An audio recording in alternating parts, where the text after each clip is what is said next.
Pembalasan anak laki-lakiku. Part 63. Maya dan Rahman kembali berulah. Of Ali.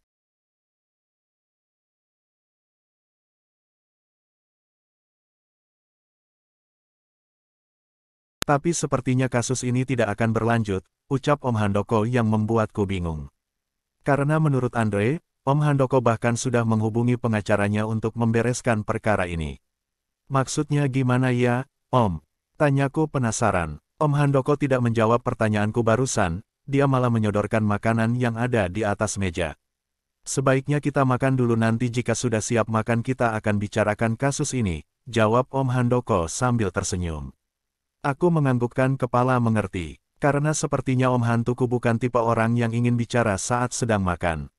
Mengikuti perintah Om Handoko, aku segera mengambil salah satu menu makanan. Lalu aku menaruhnya di dalam piring yang sudah terisi nasi. Sesekali Om Handokoku menambahkan beberapa menu makanan lainnya ke dalam piringku. Aku harus makan yang banyak agar siap menghadapi kenyataan yang ada. Aku tersenyum ketika mendengarkan ucapan Om Handoko barusan. Setelah kami selesai makan, akhirnya Om Handoko mengajakku untuk duduk di ruangan kerjanya.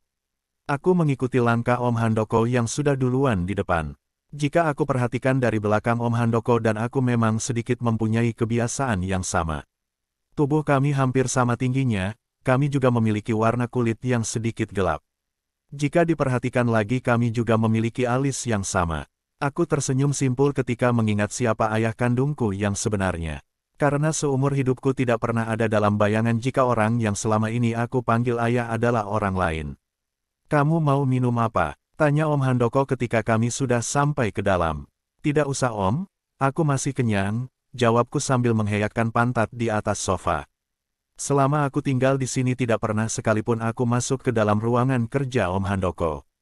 Karena selama aku tinggal di sini aku selalu menjaga setiap privasi Om Handoko dan juga Antri.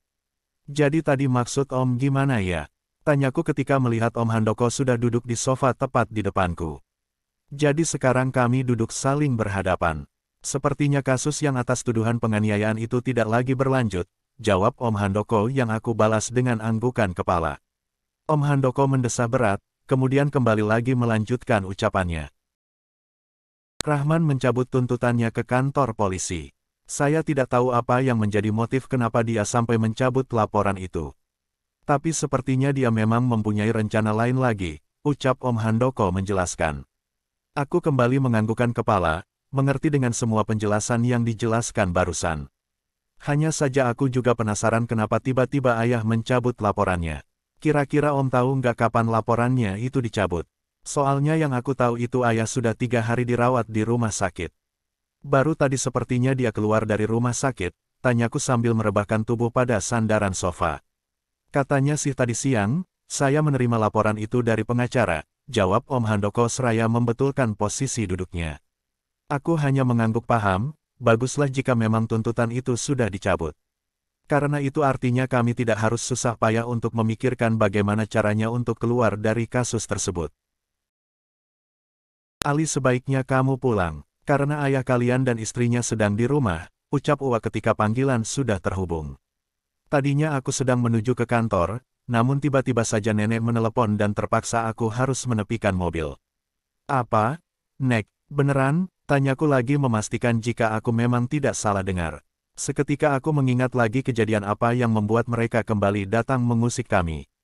Padahal jelas-jelas malam itu aku sudah memperingati mereka agar tidak lagi mengganggu keluarga kami. Iya, Ali, di depan mereka sedang mengobrak-abrik semuanya. Dan ibumu cuma dengan beberapa karyawan. Tidak ada Lukman ataupun Nanda. Mereka ke sekolah, jawab nenek lagi dengan suara gemetar. Dadaku langsung bergemuruh hebat, aku tidak menyangka jika mereka akan datang kembali. Setelah seminggu aman, iya, Nek, aku ke sana sekarang, ujarku dan langsung mematikan sambungan telepon. Aku melempar ponsel ke bangku penumpang kemudian langsung memutar setir dan pulang ke rumah ibu. Untung saja hari ini aku tidak memiliki jadwal yang penting. Biarlah Nisa saja yang mengurusnya terlebih dahulu. Aku harus segera pulang dan melihat apa yang sebenarnya menjadi motif mereka datang lagi.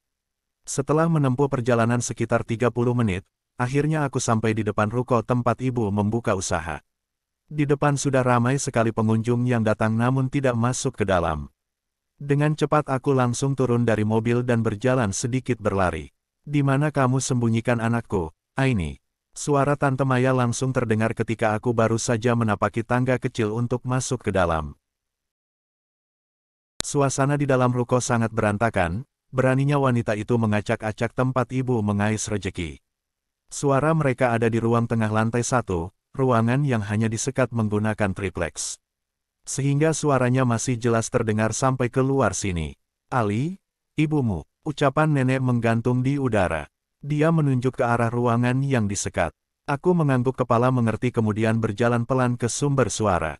Di dalam sana aku lihat ibu sedang duduk di lantai sambil meringis kesakitan.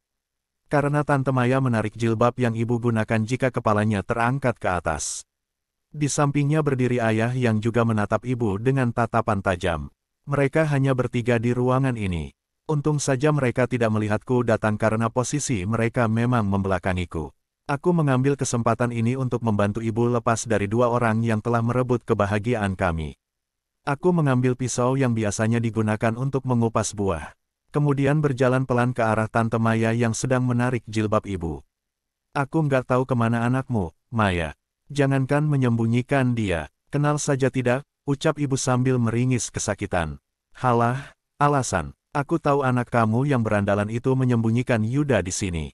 Mereka sudah berteman lama, jadi bukan tidak mungkin anak kamu yang preman itu menyuruh Yuda untuk pergi dari rumah, teriak Tante Maya berang.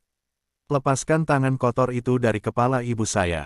Kalau tidak maka pisau ini menembus leher Anda, ucapku pelan sambil menekan ujung pisau tepat pada leher belakang Tante Maya. Aku sudah kehilangan kesabaran menghadapi mereka berdua. Andai saja semua bukti sudah terkumpul, aku akan menyebarluaskan aksi jual diri yang dilakukan oleh Tante Maya. Aku memang sedang mengumpulkan beberapa bukti Tante Maya melakukan pekerjaan sampingan yang tidak senonoh.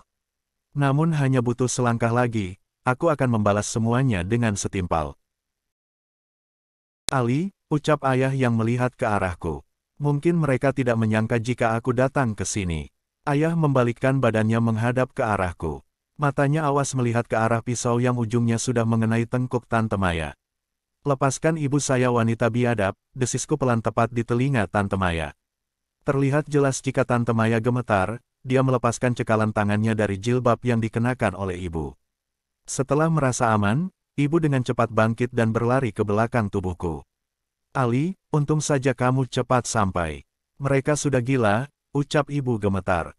Bukan kami yang gila, kamu yang nggak bisa mendidik anak-anakmu dengan baik, teriak Tante Maya yang kini ikut berlari ke arah ayah.